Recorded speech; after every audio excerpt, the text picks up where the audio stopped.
Dear students, welcome back to Gadariya pharmacy. तो बच्चों कैसे हो आप सभी? आई होप सभी ठीक होंगे और सभी की स्टडी अच्छी चल रही होगी। तो आज का हमारा फार्मास्यूटिक्स फर्स्ट का 4 यूनिट होने वाला है। इसको आज के इस लेक्चर में हम कंप्लीट स्टडी करने वाले हैं, कंप्लीट रिवीजन करने वाले हैं। तो वीडियो में एंड तक जरूर बने रहना, ज्यादा बड़ा लेक्चर नहीं होगा, जल्द ही इसको कवर कर देंगे। और अभी तक आपने गडारिया फार्मेसी ऐप डाउनलोड नहीं किया तो जाइए प्ले स्टोर पे और ऐप डाउनलोड कीजिए। काफी बेनिफिट्स आपको मिलने वाला है, खासकर फर्स्ट सेमेस्टर वाले बच्चों को सारी चीजें वहां पे मिलने वाली है। सब कुछ अवेलेबल हो चुका है, important question, model paper, lectures के notes, short note, detail notes, सब कुछ मिल जाएगा। बस अब बाकी है आपको तैयारी करने की, ठीक है, आपको ऐप डाउनलोड करने की, यही चीजें रही है, बाकी सब कंप्लीट हो चुका है। ठीक है, चलिए स्टार्ट करते हैं। तो यूनिट 4 के सिलेबस की बात करें तो 2 टॉपिक हमें दिए हुए हैं। तो इसमें एक टॉपिक है बहुत इंपॉर्टेंट है, फार्मास्यूटिकल इनकम्पेटिबिलिटी। एक क्वेश्चन जरूर देखने को मिलेगा 5 मार्क्स या 10 मार्क्स के अंदर, ठीक है, अच्छे से याद कर लेना। बाकी सपोजिटरीज क्या होती हैं, इसके अलावा सपोजिटरीज के अंदर डिस्प्लेसमेंट वैल्यू की डेफिनेशन आपको पूछी जा सकती है। ठीक है, तो चलिए स्टार्ट करते हैं। सपोजिटरीज क्या होती हैं? Suppositories are semi solid solid preparation that are intended and insert in body cavities, जैसे कि रेक्टल है, वेजाइनल है और यूरेथ्रल पार्ट है। तो basically suppositories is a solid dosage form design to be inserted into body cavities, body orifice, जैसे कि rectum part है, वेजाइनल है, यूरेथ्रल पार्ट है। वेयर इट मेल्ट, यहाँ पे जाके ये कैसे काम करेगा, ये मेल्ट होगा या फिर डिजोल्व होगा। दो ही मैकेनिज्म पे काम करता है सपोजिटरीज, या तो मेल्ट होगा बॉडी टेम्परेचर पे या लिक्विड के अंदर जाके डिजोल्व होगा। ठीक है, एंड रिलीज द ड्रग, ये दो मैकेनिज्म से ही ड्रग रिलीज करेगा। तो सपोजिटरी एक ठोस औषधीय रूप है जिसे शरीर के छिद्रों, बॉडी कैविटीज में डाला जाता है, जहां ये पिघलकर या घुलकर दवा को मुक्त करते हैं। बहुत सिंपल कॉन्सेप्ट है इसका। एग्जांपल देखिए, सपोजिटरीज बेसिकली चॉकलेटिंग, जैसे चॉकलेट फ्रीज के अंदर होता है तब तक तो वो हार्ड होता है, वैसे ही सपोजिटरी कम टेम्परेचर पे हार्ड रहेगा, क्योंकि बेसिकली सपोजिटरीज को स्टोर करके रखा जाता है फ्रिज के अंदर। तो जैसे ही वार्म पार्ट में, जैसे चॉकलेट को हम माउथ में रखते हैं, वार्म थोड़ा गर्म पार्ट होता है, क्योंकि भाई बॉडी का टेम्परेचर 37 डिग्री है, बाहर फ्रीज का तो बहुत कम है, तो वो मेल्ट हो जाता है एंड टेस्ट देता है। ठीक है, वैसे ही सिमिलरली इन बॉडी और फिश, जो सपोजिटरीज है वो मेल्ट होगा at body temperature and release करेगा मेडिसिन को, सेम मैकेनिज्म है। ठीक है, बात करें टाइप ऑफ सपोजिटरीज की, तो फर्स्ट टाइप है रेक्टल सपोजिटरी, वे मोस्ट कॉमनली यूज की जाती है और यूज फॉर लोकल, जैसे कि हेमोरोइड्स है, ब्लीडिंग वगैरह की प्रॉब्लम है, सिस्टमिक पेन रिलीफ, नोजिया के लिए यूज कर सकते हैं इसको। सिस्टमिकली भी यूज किया जाता है, लोकली भी यूज किया जाता है। ठीक है, कुछ पेशेंट ऐसे होते हैं जिनको ओरली लेने में दिक्कत है, अनकॉन्शियस पेशेंट है, तो उसको रेक्टल पार्ट से दिया जाता है। आगे आता है वेजाइनल सपोजिटरीज, इसमें बेसिकली फॉर लोकल ट्रीटमेंट, जैसे कि इन्फेक्शन है, वेजाइनल इन्फेक्शन है, ड्राइनेस वगैरह है, तो उसके लिए यूज कर सकते हैं। कंटेंट इसके अंदर बेसिकली एंटी फंगल ड्रग्स होती है, एंटीसेप्टिक होता है, लुब्रिकेटिंग एजेंट्स प्रेजेंट होते हैं। लास्ट आता है यूरेथ्रल सपोजिटरी, रेयर केसेस के अंदर यूज किया जाता है, basically use for urinary track infection या फिर इरेक्टाइल डिस्फंक्शन इन मेन। ठीक है, बेसिकली दो केसेस में इसको यूज किया जाता है। ये टाइप्स हो गए। अब बात करते हैं एडवांटेज क्या है, सपोजिटरीज क्यों बनाया गया, क्यों यूज करते हैं भाई, जब टेबलेट में सिरप वगैरह है। तो देखिए, सबसे पहले तो डाइजेस्टिव सिस्टम को बाईपास करेगा। अगर किसी पेशेंट को वॉमिटिंग वगैरह हो रही है तो उसको मेडिसिन नहीं दे सकते, क्योंकि दे भी देंगे तो वापस आ जाएगी, तो बाईपास करेगा डाइजेस्टिव सिस्टम को। Useful for drug destroy by stomach acid, मतलब ऐसी ड्रग जो स्टोमक एसिड से डिस्ट्रॉय हो सकती है, तो उनके लिए हम इसको यूज कर सकते हैं। Good for vomiting and unconscious patient, ऐसे पेशेंट जिनको वॉमिटिंग हो रही है, अनकॉन्शियस है, तो उसको ऑरली कोई भी मेडिसिन हम नहीं दे सकते, तो उसके लिए गुड है। लोकल एक्शन के लिए, जैसे कि भाई अगर हेमोरोइड हो रहा है, वेजाइनल इन्फेक्शन है, तो लोकल एक्शन चाहिए तो हम सपोजिटरीज का यूज कर सकते हैं। सिस्टमिक इफेक्ट भी पॉसिबल है, जैसे पेनकिलर है, एंटी नोजिया ड्रग के रूप में भी इसको दे सकते हैं। ठीक है, ट्रिक की बात की, जैसे कि सपोजिटरीज बेसिकली बैकडोर एंट्री है, when front door mouth is block, vomiting वगैरह हो रहा हो, तो हम रेक्टल का यूज कर सकते हैं, सपोजिटरीज का यूज कर सकते हैं। डिसएडवांटेज भी है कुछ, पेशेंट इनकन्वीनियंस होगा, थोड़ा बहुत एम्ब्रेसमेंट होगा, थोड़ा शर्माएगा इस चीज से। ठीक है, ऑब्वियसली ऐसा होता है। एब्जॉर्प्शन में वेरी, एब्जॉर्प्शन में डिफरेंस हो सकता है। लिमिटेड ड्रग सुटेबल्स होती है, हर कोई ड्रग हम यूज नहीं कर सकते हैं। ठीक है, risk of irritation in rectal part, risk हो सकता है इरिटेशन का, बाकी ज्यादा कोई डिसएडवांटेज इसके है नहीं, ये कॉमन है। नेक्स्ट बात करें type of suppositories base, base क्या होता है, जिसके अंदर हमारी ड्रग को मिलाया जाता है, जो बेस बेसिकली बॉडी टेम्परेचर पे पिघलेगा और ड्रग को रिलीज करेगा। तो suppositories base that substance in which the drug is disperse that either melt or dissolve to release drug, melt होगा और डिजोल्व करेगा, दो तरीके से काम करता है। तो वह आधार सामग्री है जिसमें दवा मिलाई जाती है और वो पिघलकर घुलकर दवा को मुक्त करती है। 3 टाइप के बेसेस यूज होते हैं। फर्स्ट है फैटी या ओलिजिनियस बेस, जिसका एग्जांपल है cocoa butter, hydrogenated oil, basically melt होते हैं बॉडी टेम्परेचर पे, ठीक है। इसके अलावा वाटर सोल्यूबल है, जो सोल्यूबल होंगे। फैटी बेस जो है वो तो मेल्ट होंगे, और वाटर सोल्यूबल जो हाइड्रोफिलिक बेस है जैसे कि पॉलीथाइलिन ग्लाइकोल, पीईजी, ग्लिसरीन, ये डिसॉल्व होते हैं बॉडी फ्लूइड के अंदर, ठीक है। जिलेटिन बेस है, useful for vaginal supports mix with glycerine, vaginal के लिए ही ओनली यूज होता है ग्लिसरीन सपोर्ट। तो फैटी बेस आइसक्रीम की तरह है, मेल्ट होगा फास्ट, और PEG polyethylene glycol sugar candy की तरह काम करता है, डिसॉल्व स्लोली, ठीक है। चलिए, method of preparation, 3 method of preparation use होते हैं बेटा। देखिए, अगर आपने नोट्स नहीं लिए हैं ले लीजिए या फिर बुक से पढ़िए, इतना इनफ नहीं है लिखने के लिए। अगर आपको 10 मार्क्स में या 5 मार्क्स में पूछ लिया मेथड ऑफ प्रिपरेशन, तो क्या इतना ही लिख के आओगे? यहाँ पे मैं समझा रहा हूँ कि भाई ये मेथड होते हैं, इस टाइप के होते हैं। बाकी लिखने के लिए तो आपको पढ़ना पड़ेगा नोट्स या बुक से। तो नोट्स चाहिए तो आप कटारिया फार्मेसी ऐप डाउनलोड कीजिए, और बुक चाहिए तो आप कहीं से भी ले सकते हैं बुक, ठीक है। Moulding methods, basically fusion method इसको बोलते हैं, मोल्डिंग मेथड है। इसमें एक मोल्ड की मदद से शेप दी जाती है। तो सबसे पहले तो बेस को मेल्ट किया जाता है, उसके बाद उसके अंदर ड्रग मिक्स की जाती है, और उसके बाद उसको मोल्ड के अंदर पोर किया जाता है। उसके बाद उसको ठंडा कर लिया जाता है और रिमूव कर लिया जाता है। तो best for heat suitable drug is heat stable drugs. इसके अलावा दूसरा कंप्रेशन मेथड है। इसमें बेसिकली पाउडर के साथ ड्रग को मिक्स किया जाएगा, फिर उसमें बेस मिलाया जाएगा, फिर उसको एक मोल्ड के अंदर कंप्रेस कर देंगे, जैसे टेबलेट वगैरह को कंप्रेस किया जाता है, दबाया जाता है। गुड फॉर हीट सेंसिटिव, ये भी गुड है हीट सेंसिटिव के लिए। हैंड रोलिंग मेथड, हैंड से रोल कर करके बनाया जाता है। जैसे आटा लगाते हैं हम, वैसे मेडिसिन का बना लेंगे, जैसे बेस और ड्रग नेक एक जगह मिक्स कर लेंगे, आटे के जैसे लगा लेंगे, और फिर इसको रोलिंग कर करके सपोस्ट्रीज बनाई जाती है। Roll by hand, cut piece and use for small batches. पहले के टाइम में यूज करते थे, आजकल तो हम मोल्डिंग मेसन, फ्यूजन मेसन का यूज होता है, कंप्रेशन मेथड का यूज होता है, ठीक है। चलिए आगे है डिस्प्लेसमेंट वैल्यू। क्या होता है भाई? मतलब कि आप एक सीधा सा एग्जांपल देखिए, मान लीजिए कप के अंदर आपके पास वाटर है, ठीक है। कवे वाली कहानी सुनी होगी ना। तब ये वाटर फुल है, लेकिन हम इसमें एक कोई पत्थर डाल देंगे, इतना बड़ा पत्थर डाल दिया तो इतना वाटर इससे बाहर निकल जाएगा। उसको बोलेंगे, जितना वाटर निकला है उसको हम बोलेंगे कि एक पत्थर डालने में इतना वाटर निकल गया, वो होती है उसकी डिस्प्लेसमेंट वैल्यू। तो यही यहाँ पे बात करेंगे, the quantity of base displace bye 1 part of drug. मतलब 1 पार्ट ऑफ ड्रग ने कितनी क्वांटिटी ऑफ बेस को यूज किया है मिलने के लिए, मिक्सिंग के लिए, ठीक है। एक भाग दवा द्वारा विस्थापित किए गए आधार का अनुपात, जैसे कि डिस्प्लेसमेंट वैल्यू है वेट ऑफ बेस डिस्प्लेस, कितना बेस लगा है, और वेट ऑफ ड्रग एडेड, कितनी ड्रग हमने ऐड की है। जैसे एग्जांपल है 1 ग्राम ड्रग डिस्प्लेस 0.5 ग्राम बेस, तो डिस्प्लेसमेंट वैल्यू इसकी होगी 0.5।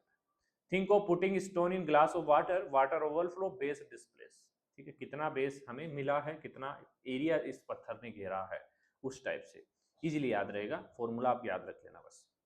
इवेल्युएशन ऑफ कैसे सपोस्ट्रीज का इवेल्युएशन कैसे करेंगे भाई? मतलब कैसे चेक करेंगे कि हमारी जो सपोस्ट्रीज वो तैयार अच्छे से हुई है, उसकी स्टेबिलिटी कैसी है, सब कुछ चेक किया जाएगा। तो सबसे पहले तो वेट यूनिफॉर्मिटी चेक की जाएगी कि each suppository should have weigh same, सभी का वेट सेम होना चाहिए। दूसरा कंटेंट, मतलब each must have same drug amount, सभी के अंदर जैसे 10 mg है तो सभी के अंदर 10 mg ड्रग होना चाहिए। मेल्टिंग पॉइंट टेस्ट, भाई अगर मेल्ट होने वाली है कोका बटर वगैरह यूज हुआ है तो वो नियर 37, क्योंकि 37 से ज्यादा टेम्परेचर नहीं मिलेगा बॉडी में, तो उसके आसपास वो मेल्ट होनी चाहिए, 35, 36, 37 के आसपास, ठीक है। Dissolution test, basically drug must release effectively. जो डिजोल्व वाले बेस अगर यूज करें, पॉलीथाइलिन ग्लाइकोल अगर यूज किया है, तो उसको डिजोल्व करके देखेंगे कि भाई वो फ्लूइड में डिजोल्व हो रहा है ना इजीली, ठीक है। तो सपोज टू एग्जाम 5 सब्जेक्ट है भाई, वेट, कंटेन, मेल्टिंग, डिसइंटीग्रेशन और डिसोल्यूशन, चारों से पांचों से पास इसको होना पड़ता है, तभी इसका यूज किया जाता है। अब बात करते हैं फार्मास्यूटिकल इनकम्पेटिबिलिटी। क्या होती है इनकम्पेटिबिलिटी? इनकम्पेटिबिलिटी नाम में ही छुपा है कि भाई अगर किसी चीज के साथ दूसरी चीज आप मिलाओगे तो जरूरी नहीं है कि वो कंपेटेबल हो। मान लीजिए कि अब आपका ब्लड ग्रुप ए है और आपके अंदर बी वाला ब्लड डाल दे, तो क्या वो बॉडी एक्सेप्ट करेगी? उसको नहीं करेगी। वैसे ही कोई ड्रग है, उसके अंदर दूसरी ऐसी ड्रग मिला दी जो उसके साथ कंपेटिबल नहीं है, रिएक्शन कर सकती है, या फिर कोई नया प्रोडक्ट बना सकती है, कुछ नया साइड इफेक्ट कोज कर सकती है। तो ऐसी प्रॉब्लम्स को हम बोलते हैं फार्मास्यूटिकल इनकम्पेटिबिलिटी। डेफिनेशन देखिए, अच्छा क्वेश्चन बनता है इसके ऊपर, ठीक है।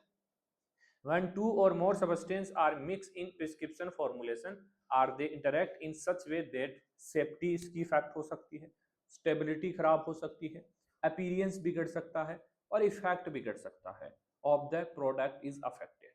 जब दो या दो से अधिक पदार्थों को एक ही प्रिस्क्रिप्शन फॉर्मुलेशन में मिलाया जाता है और उसके बीच ऐसी क्रिया होती है जिससे उत्पाद की सुरक्षा, स्थिरता, स्वरूप या प्रभावकारिता प्रभावित हो जाए, उसको हम बोलते हैं फार्मास्यूटिकल इनकम्पेटिबिलिटी। जैसे कि एग्जांपल देखिए, टेट्रासाइक्लिन है, मिल्क के साथ अगर ले लिया तो क्या होगा, कैल्शियम जो है मिल्क के अंदर वो टेट्रासाइक्लिन के साथ बॉन्ड बना लेगा, जुड़ जाएगा। अब क्या होगा, जो टेट्रासाइक्लिन जुड़ा है कैल्शियम के साथ उसको बॉडी एब्जॉर्ब नहीं कर पाएगी। अगर ये कैल्शियम के साथ नहीं जुड़ता, हम पानी के साथ लेते तो ऐसा नहीं होता, वो एब्जॉर्ब कर ले जाती है और अपना काम करती।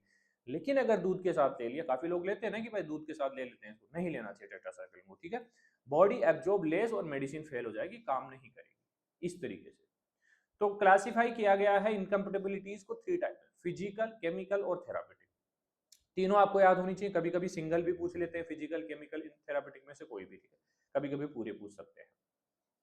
फिजिकल का मतलब सामने से दिखाई देगा आपको कि क्या चेंजेस हुआ उसके अंदर, लुक बैक। केमिकल का मतलब बिकम न्यू सबस्टेंस, दो सबस्टेंस मिलकर एक नया ही सबस्टेंस बना लेंगे जो हार्मफुल होगा। इसके अलावा थेरापेटिक की बात करें तो ऐसा कोई साइड इफेक्ट आ सकता है, कुछ भी हो सकता है, नोजिया हो जाए, वोमिटिंग हो जाए, डायरिया हो जाए, कॉन्स्टिपेशन हो जाए, ठीक। चलिए बात करते हैं फिजिकल इनकम्पेटिबिलिटी की। अकर when two or more substances are mixed and the physical changes occur, दो सबस्टेंस एक जगह मिले और कोई फिजिकल चेंज अकर हो, फिजिकल मतलब जो हम देख सकें, विदाउट एनी केमिकल रिएक्शन, कोई भी केमिकल रिएक्शन ना हो। जैसे कि ऑयल प्लस वाटर हम मिलाएं तो वो दिखेगा हमें कि वो मिला नहीं है, इमिसिबल है, ठीक है भाई, पता चल गया। जैसे फिनोल है, कैम्फर है, अगर दोनों को मिक्स करेंगे तो लिक्विफिकेशन हो जाएगा, इट्यूटिक मिक्सचर मतलब लिक्विड में कन्वर्ट हो जाएंगे दोनों, ठीक है। Calcium salt plus sodium bicarbonate अगर एक जगह मिक्स हो रहे हैं तो कैल्शियम कार्बोनेट प्रिसिपिटेट बना लेंगे, पीपीटी बन जाएगा उसका, ठीक है। तो दिख रहा है ना, ये फिजिकल इनकम्पेटिबिलिटी हो सकती है। कैसे ठीक कर सकते हैं, सबसे पहले यूज सूटेबल सॉल्वेंट, सॉल्वेंट ऐसा यूज करें जो भाई उसके लिए सूटेबल हो, मिक्स हो सके उसके अंदर। एड सस्पेंडिंग इमल्सिफाइंग एजेंट, जैसे अब ऑयल और वाटर है, ये इमिसिबल है, लेकिन अगर इसके अंदर सस्पेंडिंग और इमल्सिफाइंग एजेंट हम ऐड कर देंगे तो ये हमारा एक दूसरे के अंदर डिस्पर्स हो जाएगा, ठीक है। इमिसिबल है लेकिन डिस्पर्स हो जाएगा तो फिर दिखेगा नहीं कि इमिसिबल है, ठीक है। इमल्सन इसी टाइप से तो बनाते हैं। या फिर चेंज मिक्सिंग ऑर्डर, मिक्सिंग का ऑर्डर चेंज करके देखें तो वो भी हो सकता है। तो फिजिकल मतलब look problem, oil water separation like salad dressing, ठीक है। चलिए नेक्स्ट है हमारा केमिकल इनकम्पेटिबिलिटी, मतलब यहाँ पे केमिकल रिएक्शन होने वाली है। अगर when substance chemically react with each other, एक दूसरे के साथ केमिकल रिएक्शन कर लें तो क्या होगा, न्यू अनवांटेड प्रोडक्ट फॉर्म होगा। जैसे कि टैनिक एसिड है, फेरिक साल्ट के साथ रिएक्ट करके बनाएगा ब्लैक इंक लाइक पीपीटी, ठीक है, सही नहीं है। सोडियम का बाइकार्बोनेट सिट्रिक एसिड के साथ रिएक्ट करके CO2 इफरवेसेंट, मतलब CO2 निकलेगा इफरवेसेंट के रूप में। पेनिसिलिन प्लस स्ट्रॉन्ग एसिड मिलके इनएक्टिव कर देंगे पेनिसिलिन को, ठीक है। पोटेशियम आयोडाइड प्लस ऑक्सीडाइजर हैं, ये आयोडीन रिलीज करेंगे ब्राउन कलर का। तो ये अनअप्रोप्रिएट मतलब एक तरीके से अनवांटेड रिएक्शंस हो रही है जो हमें चाहिए नहीं। कैसे ठीक कर सकते हैं भाई, अवॉइड मिक्सिंग रिएक्टिव ड्रग, ऐसी ड्रग को मिक्स ना करें जो एक दूसरे से रिएक्शन करें, ठीक है, अनवांटेड प्रोडक्ट फॉर्म करें। डिस्पेंस सेपरेटली विद लेबल, या फिर अलग अलग डिस्पेंस किया जाए लेबल के साथ कि भाई इसको इसके साथ नहीं लेना है। Use freshly prepare solution, freshly prepare solutions का यूज करें तो भी काफी हद तक इन प्रॉब्लम्स को ठीक किया जा सकता है। तो केमिकल मतलब new product appear like magic soap but unwanted, जरूरत नहीं है उसकी। नेक्स्ट लास्ट है थेरापेटिक इनकम्पेटिबिलिटी। थेरापेटिक मतलब occur when two drug are give together and they cause undesired and harmful pharmacological effect in patient. दो drug आपने साथ ले ली, जैसे टेट्रासाइक्लिन भी ले ली और एंटासिड भी ले ली, मतलब आपको दिक्कत है, एंटीबायोटिक चाहिए आपको, एंटीबायोटिक ले ली, लेकिन आपको एसिडिटी हुआ तो आपने एंटासिड भी ले लिया, तो क्या होगा, टेट्रासाइक्लिन का एब्जॉर्प्शन कम हो जाएगा, उसका इफेक्ट नहीं होगा, ठीक है। इसके अलावा बार्बिचुरेट प्लस अल्कोहल, मतलब कि बार्बिचुरेट ड्रग ले रखी है आपने तो पहले से ही CNS डिप्रेस है, उसके बाद शाम को पेक भी लगा लिया तो फिर क्या होगा, ज्यादा CNS डिप्रेशन हो जाएगा, सीवियर CNS डिप्रेशन हो जाएगा, कोमा में जा सकता है, ठीक है। एस्प्रिन प्लस वारफ्रीन, अब एस्प्रिन क्या है, ब्लड थिनर है, ठीक।